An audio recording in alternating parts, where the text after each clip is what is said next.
Shalom adik-adik, gimana kabarnya hari ini? Ibu berharap semua kalian baik-baik saja dan sehat-sehat terus ya. Nah, kembali lagi dengan Ibu Lia hari ini. Hari ini Ibu mengajak kita untuk belajar kembali, yaitu pembelajaran kelas 5. Di mana pembelajaran hari ini bertema Jadilah Berkat Bagi Sesamamu Manusia. Nah, pembelajaran kali ini tidak akan dibawakan oleh Ibu Lia, tapi akan dibawakan oleh teman Ibu Lia, yaitu Ibu Sundari. Kita panggil Ibu Sundari ya, sama-sama. Bu Sundari. Hai Ibu, gimana kabarnya? Puji Tuhan, anak Tuhan selalu Oke. Siap belajar hari ini, Bu? siap. Oke, hari ini akan dibawakan oleh Bu Sundari ya, anak-anak. Silakan Ibu.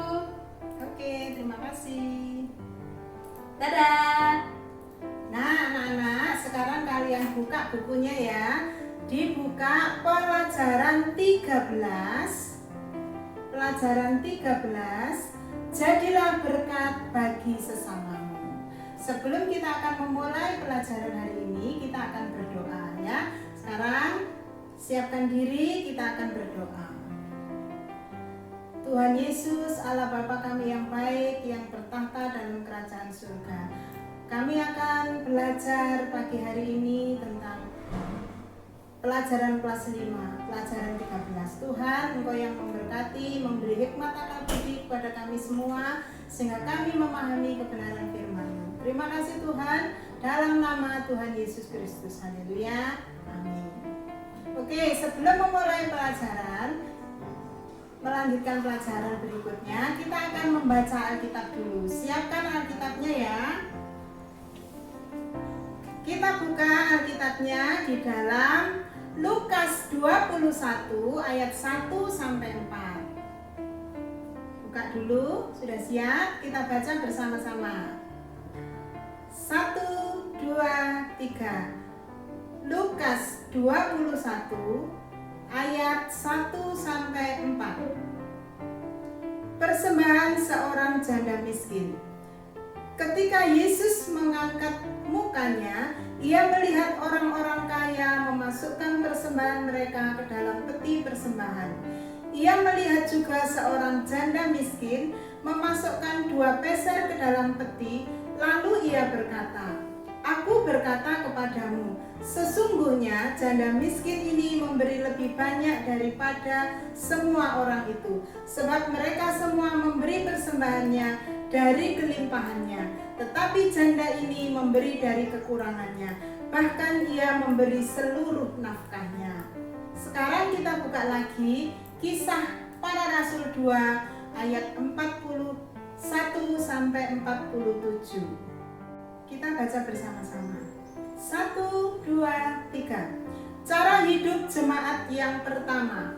Orang-orang yang menerima perkataannya itu memberi diri dibaptis, dan pada hari itu jumlah mereka bertambah kira-kira 3.000 jiwa.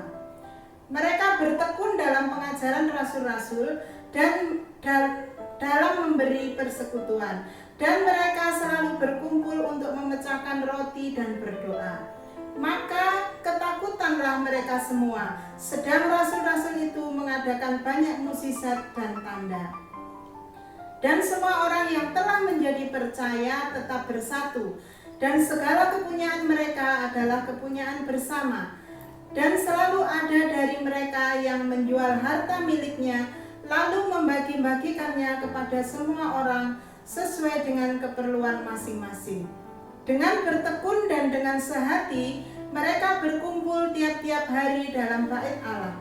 Mereka memecahkan roti di rumah masing-masing secara bergilir dan makan bersama-sama dengan gembira dengan tulus hati, sambil memuji Allah, dan mereka disukai semua orang, dan tiap-tiap hari Tuhan menambah jumlah mereka dengan orang yang diselamatkan. Amin.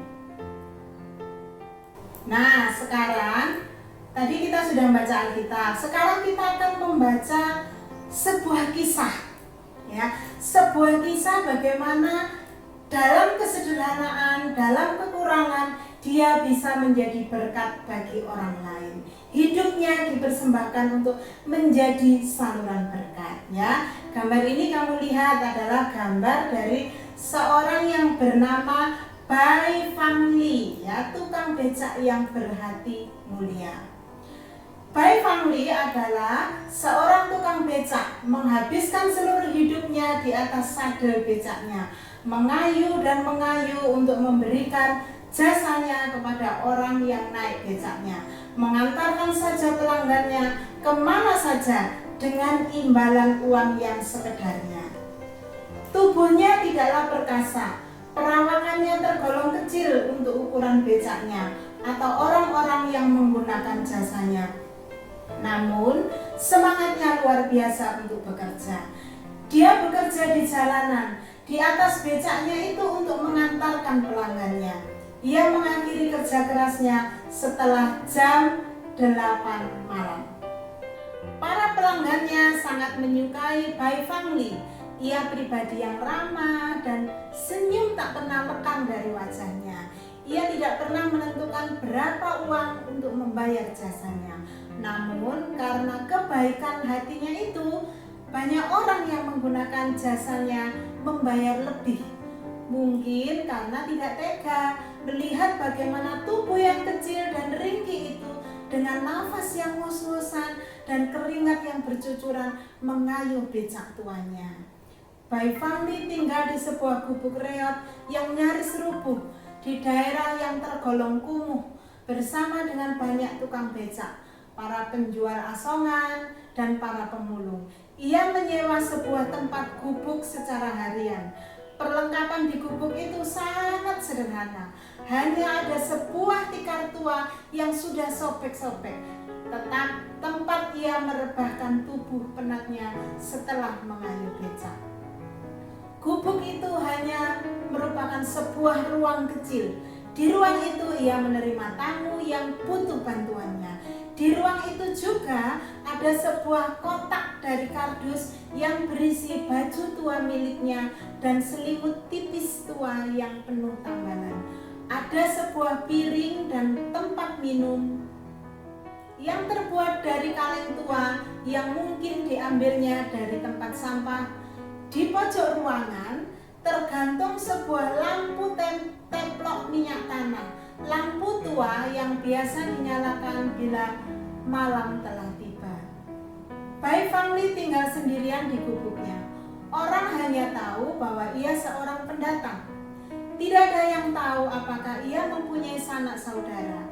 Ia tidak pernah merasa sendirian. Banyak orang yang suka kepadanya karena sifatnya yang murah hati dan suka menolong.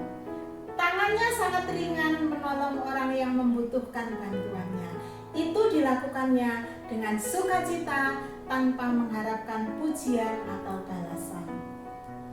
Dari penghasilan yang diperolehnya mengayuh becak, sebenarnya ia mampu untuk mendapatkan makanan dan minuman yang layak untuk dirinya dan membeli pakaian yang cukup bagus untuk mengganti baju tuannya yang hanya sepasang dan sepatu bututnya yang telah robek.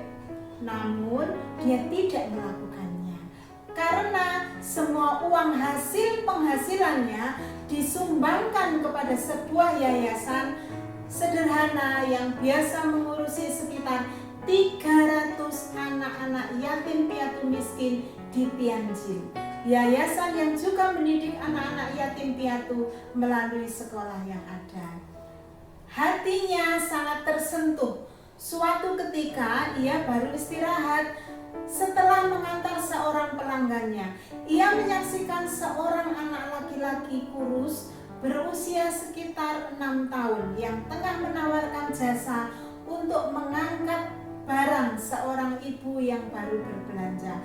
Tubuh kecil itu tampak sempoyongan, menggendong beban berat di pundaknya, namun terus dengan semangat melakukan tugasnya.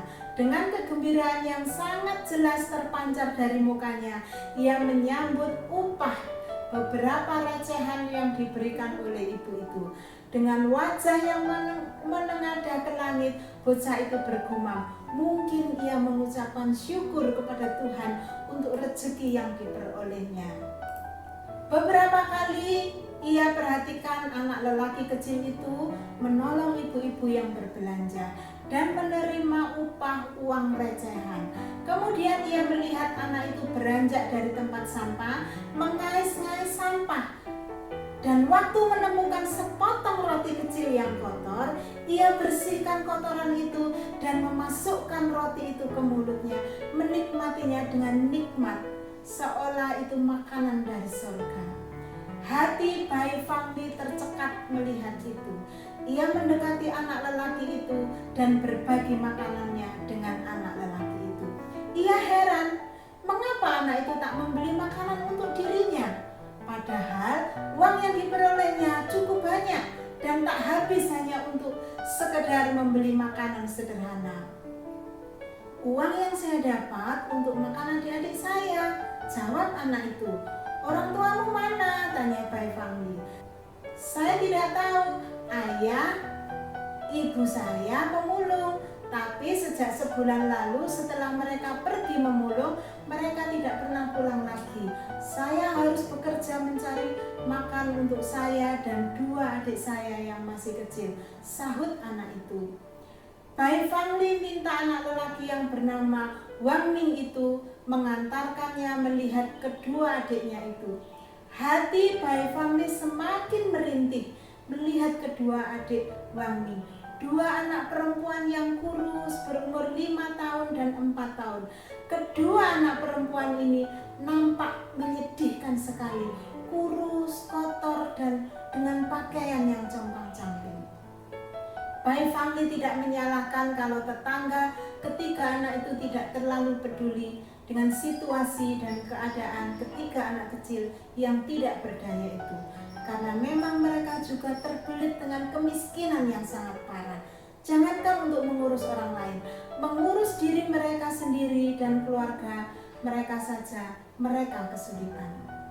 Bai Fangli kemudian membawa ketiga anak itu ke yayasan yang biasa menampung anak yatim piatu miskin di Tianjin. Kepada pengurus yayasan itu, Bai Fangli mengatakan bahwa ia setiap hari akan mengantarkan semua penghasilannya untuk membantu anak-anak miskin itu agar mereka mendapatkan makanan dan minuman yang layak serta mendapatkan perawatan dan pendidikan yang layak.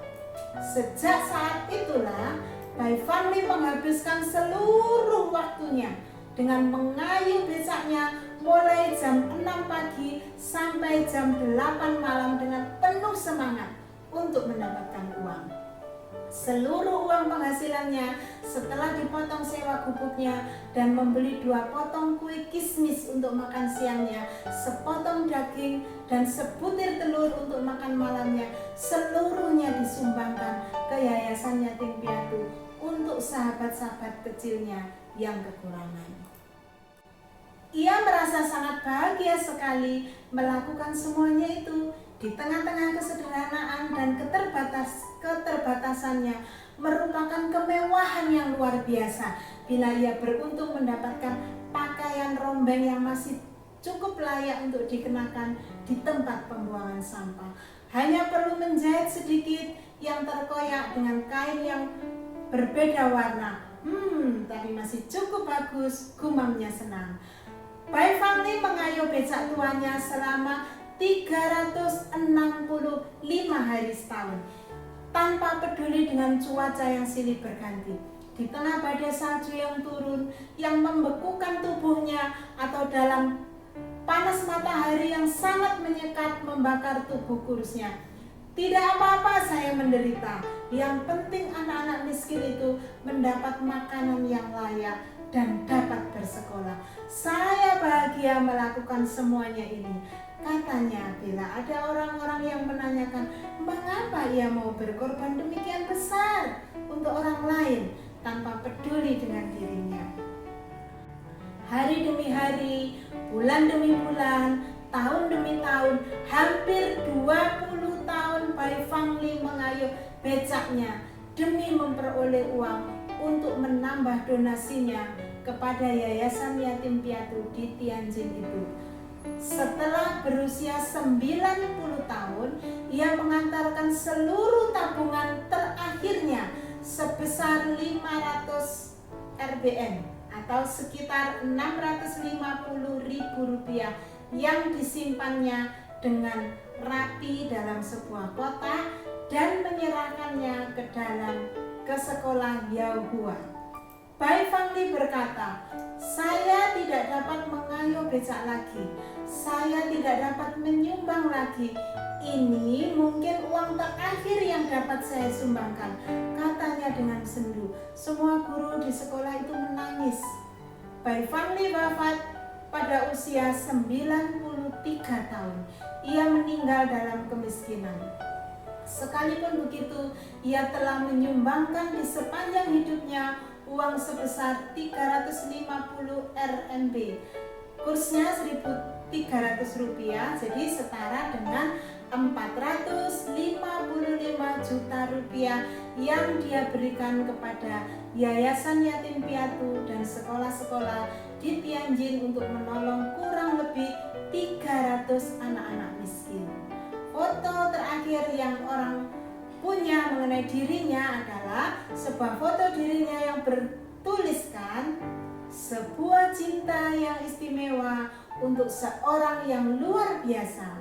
Bai Fangli menjadi teladan bagi kita untuk selalu bersyukur dan selalu berbagi kepada sesama. Jadilah saluran berkatnya. Nah, setelah kalian membaca tadi, sekarang kita akan menjawab pertanyaan berikut ini. Nomor 1, apa yang mendorong Bai Fangli tidak berhenti melakukan kebaikan hingga akhir hayatnya? Nah, kalian boleh jawab sendiri, tapi Ibu sudah punya jawaban di sini. Kalian boleh menjawab sendiri sesuai dengan pemikiran kalian. Karena Bai Fangli mau melakukan kebaikan sampai akhir hidupnya. Karena hatinya tersentuh dan ingin menolong ketika melihat penderitaan anak kecil yang kelaparan, tapi peduli dengan adik-adiknya. Nomor 2, apa pendapatmu tentang Bai Fangli? Bai Fangli adalah seorang yang mau menjadi saluran berkat. Meskipun dia hidup menderita, tapi masih peduli dengan penderitaan orang lain. Setelah membaca kisah nyata ini, apa artinya menjadi saluran berkat bagi sesama?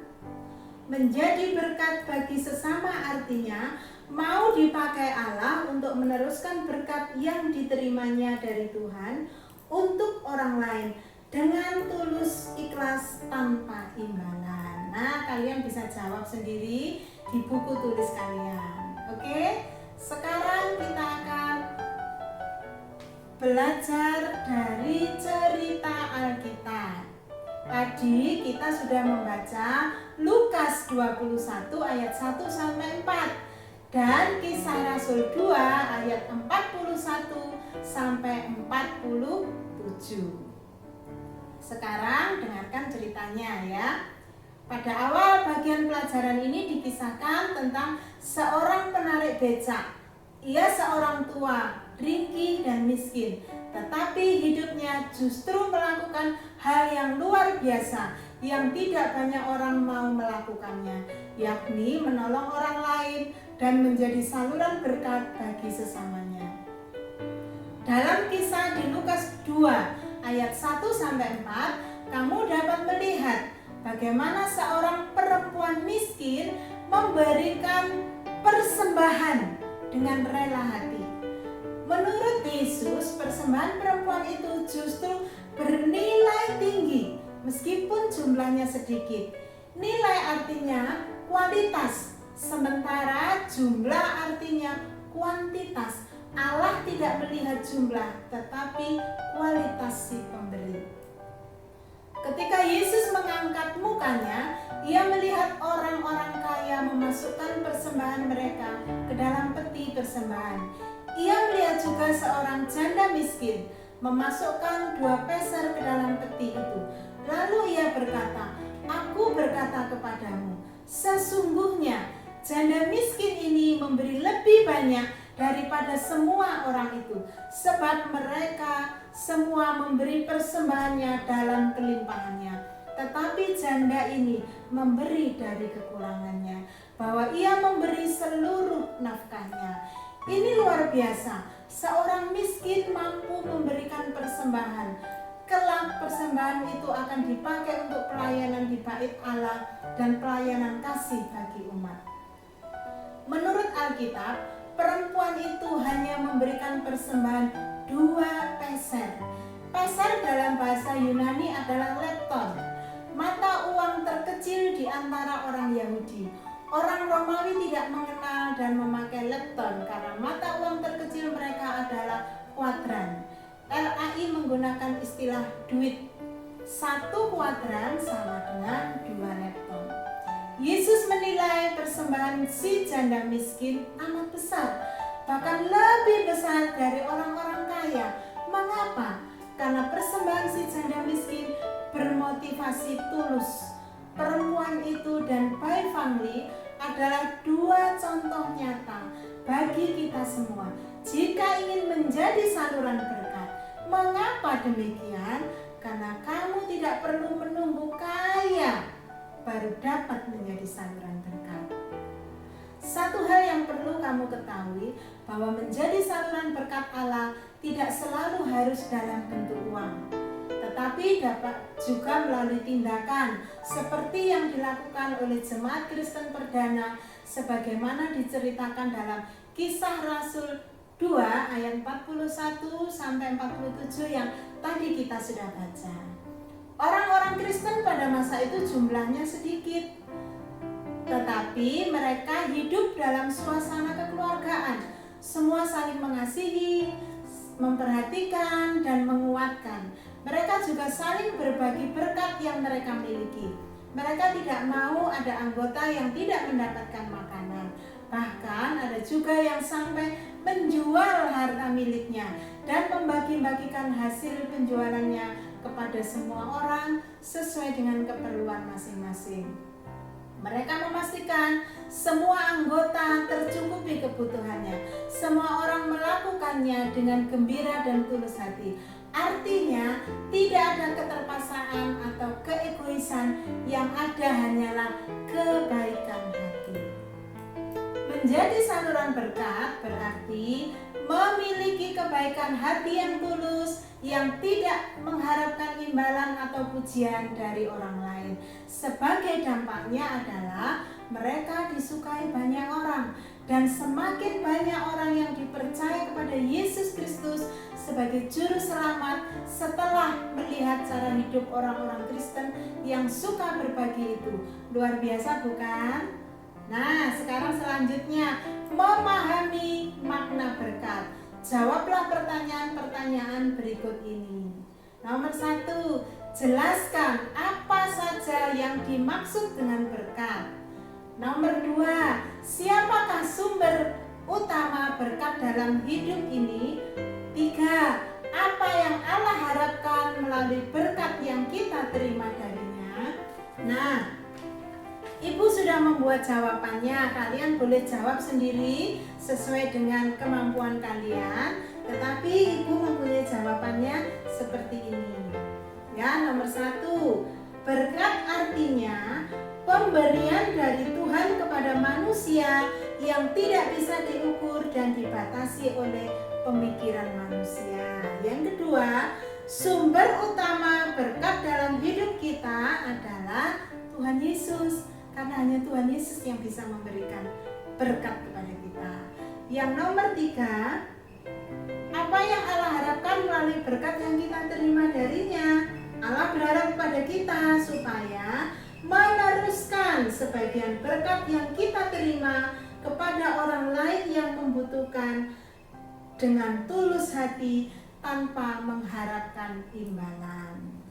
Ya, selanjutnya, makna menjadi saluran berkat. Kamu tahu, mengerti apa yang dimaksud dengan saluran. Kamu pasti pernah melihat pipa, saluran air, atau aliran sungai. Itu adalah gambar tentang sebuah saluran. Saluran bukanlah sumber. Ia hanya merupakan media atau alat yang dipakai untuk menjadi sarana agar benda cair atau padat dapat lewat dari satu tempat menuju ke tempat lain. Demikian halnya kita memahami saluran berkat. Sumber berkat dalam hidup kita ini adalah Allah. Ia memberikan kita segala kecukupan. Tentu saja berkat tersebut tidak turun dari langit seperti hujan yang menetes.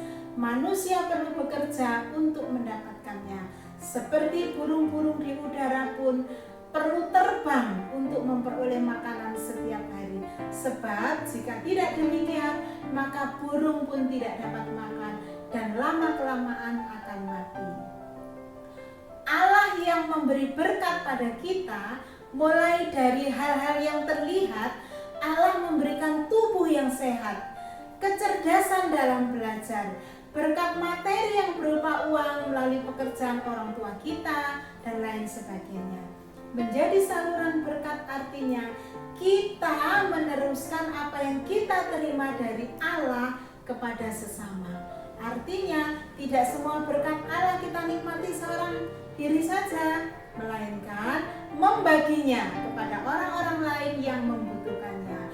Saluran yang baik adalah saluran yang tidak mampet, melainkan saluran yang berfungsi dengan baik, meneruskan materi atau zat yang melewatinya.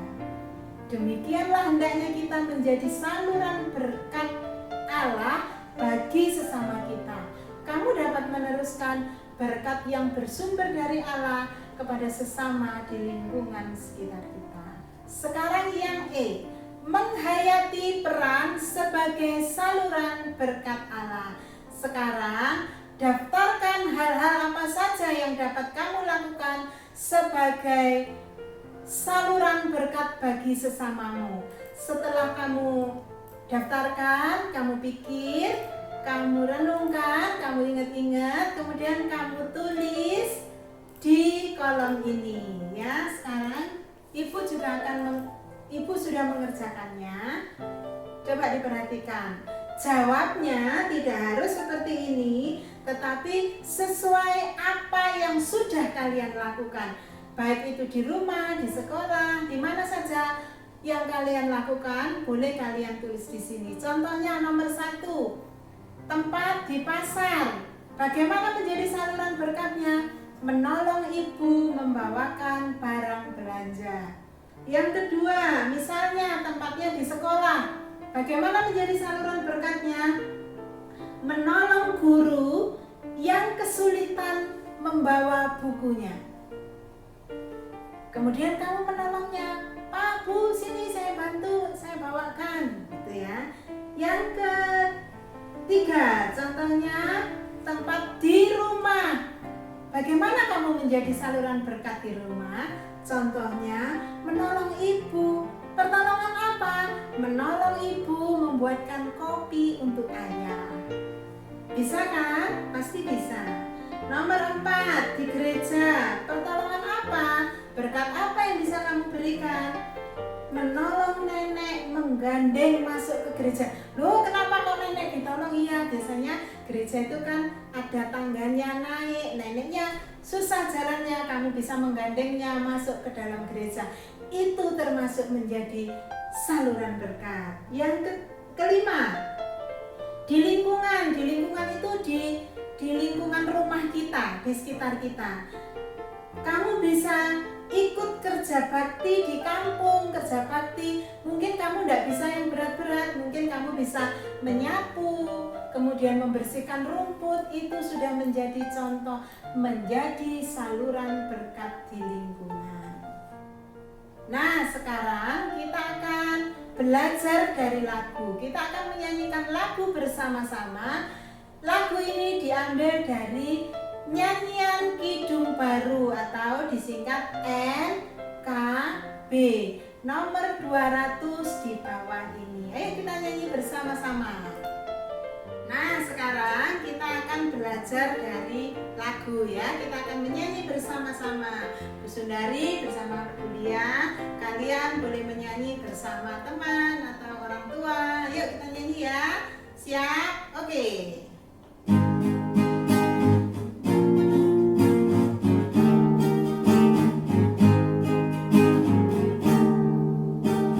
Di jalan hidup yang bebas sempit, orang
Tuhan supaya kita ini dijadikan saluran berkat-Nya. Tuhan sudah memberkati kita, maka kita juga harus memberikan sebagian apa yang Tuhan berikan kepada kita, dibagikan kepada orang lain, ya. Kita pasti akan merasa bahagia, sukacita ketika kita bisa menjadi saluran berkat-Nya dengan baik. Nah, setelah kita belajar dari semuanya tadi, maka sekarang kita akan menjawab pertanyaan-pertanyaan berikut ini, ya. Ibu sudah mengerjakannya, kalian boleh menjawab sesuai dengan apa yang sudah kalian pikirkan. Nomor 1, apakah nyanyian ini berisi doa, komitmen, atau harapan? Menurut kalian nyanyian tadi berisi apa? Doa, komitmen, atau harapan? Atau ketiga-tiganya? Kalian pilih. Kalau ibu menjawabnya seperti ini, ya, nyanyian tersebut berisi doa, komitmen, dan harapan untuk menjadi saluran berkat bagi orang lain. Sekarang nomor 2, apa kesanmu atas nyanyian ini?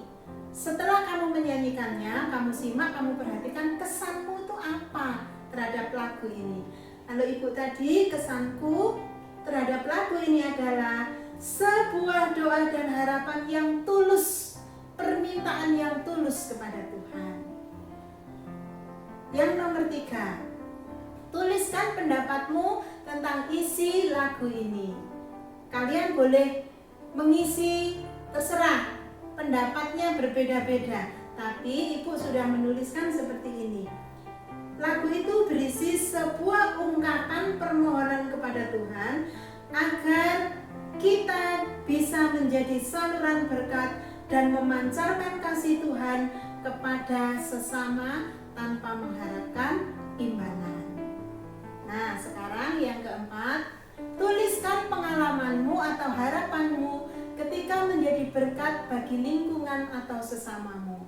Nomor 4 ini jawaban juga tidak harus sama, karena pengalaman setiap kita berbeda. Kita menolong orang lain di mana tempatnya juga berbeda, pengalamannya berbeda, jadi tidak harus sama. Kalau punya ibu, harapannya seperti ini. Harapanku ketika aku menjadi saluran berkat adalah apa yang aku lakukan bisa membantu meringankan beban orang lain dan memuliakan nama Tuhan. Sekarang nomor 5, tuliskan doamu kepada Tuhan yang isinya mengharapkan pertolongan Tuhan agar menjadi saluran berkat-Nya. Ini juga sama, isinya bisa berbeda-beda sesuai keinginan kalian. Yang ibu tulis seperti ini. Tuhan Yesus, terima kasih atas berkat-Mu yang melimpah dalam hidupku.